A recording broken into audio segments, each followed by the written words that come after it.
Title: Arm your tiny troopers against RSV, CDC chimes in.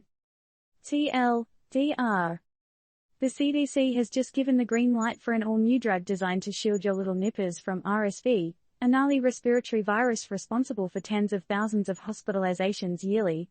Not a vaccine, but a lab-made antibody that your kiddo's immune system can use to fend off the virus. This drug is projected to be the knight in shining armor in the battle against RSV.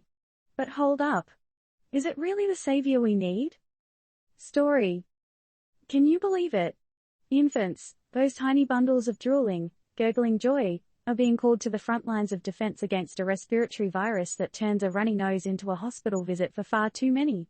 A bit intense, right? Well, the CDC seems to think it's just what the doctor ordered, quite literally, in fact. So, what's this all about? RSV, or respiratory syncytial virus if you're feeling scientific, has been a pesky bugger for our smallest comrades. Most healthy folks shrug it off like last season's fashion trends, but for the very young and elderly, it can pose a significant health risk. And, would you believe it, there's no vaccine for babies yet. Enter stage left, our potential hero, a lab-engineered antibody designed to bolster the immune system in its fight against this viral villain.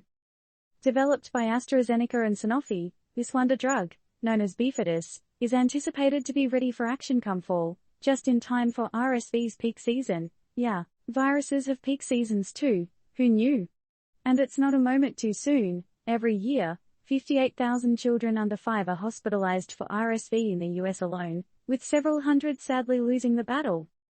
So, who's getting the call up for this pharmaceutical draft? The CDC suggests a one-time shot for infants born just before or during the RSV season, and for those under 8 months old before the season kicks off. Plus, they've flagged some 8 to 19-month-olds who are at higher risk of serious illness from RSV. Quite the checklist, right? But, and here's where the plot thickens. The price tag for this potential lifeline is a hefty $495 per dose. However, word on the street is that it should be covered by insurance. The catch? Well, providers might find it a challenge to give the shot and get reimbursed by insurers, at least initially. It's worth noting that while this isn't a vaccine, the expert panel did back its inclusion in the Vaccines for Children program, a government initiative providing free immunizations. And the American Academy of Pediatrics is pushing for hospitals to keep Bifidus in stock, so newborns can get a dose during RSV season before heading home. So, there you have it. It seems like we've got a new tool in our arsenal against RSV, but, as always, time will tell just how effective this tool will be. Is it the game changer we've been waiting for?